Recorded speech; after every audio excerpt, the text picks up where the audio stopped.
தமிழ்நாட்டில் 7வது முறையாக திமுக ஆட்சி அமைக்கும் என்றும் எந்த கோமாளி கூட்டத்தாலும் திமுகவை வெல்ல முடியாது என்றும் மதுரையில் முதலமைச்சர் மு க ஸ்டாலின் தெரிவித்துள்ளார். மதுரை மாவட்டம் உத்தங்குடியில் திமுக பொதுக்குழு கூட்டம் பிரம்மாண்டமாக நடைபெற்றது.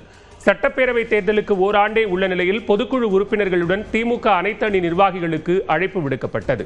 இதனையடுத்து பொதுக்குழு கூட்டத்தில் 6000க்கும் மேற்பட்ட நிர்வாகிகள் கலந்து கொண்டனர்.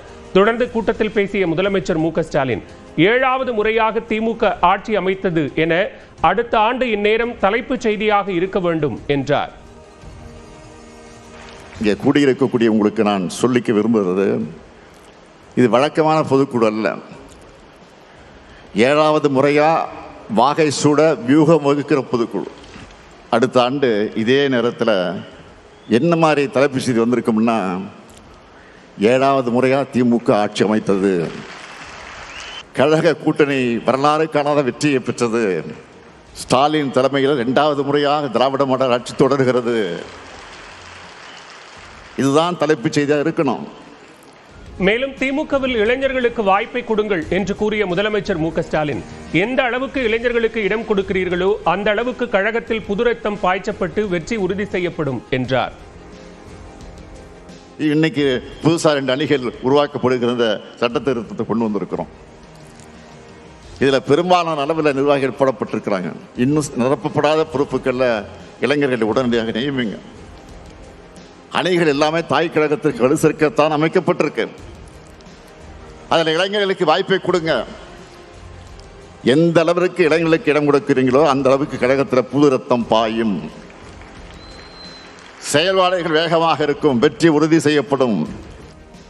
கொள்கைக்காக தோன்றி ஆட்சியை பிடித்த முதல் கட்சி திமுக என்றும், சூரியன் நிரந்தரமானது அதே போல திமுகவும் நிரந்தரமானது என்றும், திமுகவை போலவே திமுக ஆட்சியும் நிரந்தரமானது என்ற நிலையை உருவாக்க வேண்டும் என முதலமைச்சர் ஸ்டாலின் குறிப்பிட்டார். உலகத்தில் எந்த கட்சிக்கும் இப்படிப்பட்ட உறுதிமிக்க உழைப்பாளர்கள் தொண்டர்கள் கிடைச்சிருக்க மாட்டாங்க. இப்படிப்பட்ட தொண்டர்கள் காத்து நிற்கிறதுனால தான் 75 ஆண்டு காலத்தை கடந்து நூற்றாண்டை நோக்கி அதே வேகத்தோடு நாம் இன்றைக்கு நடைபோட்டுக் கொண்டிருக்கிறோம்.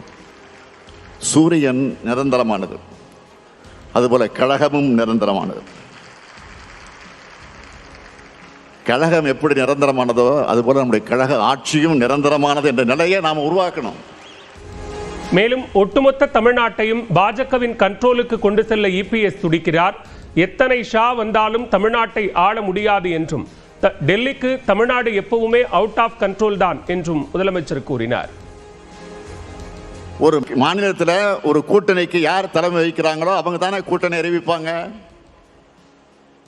ஆனால் அங்கே அமித்ஷா அறிவிக்கிறார்.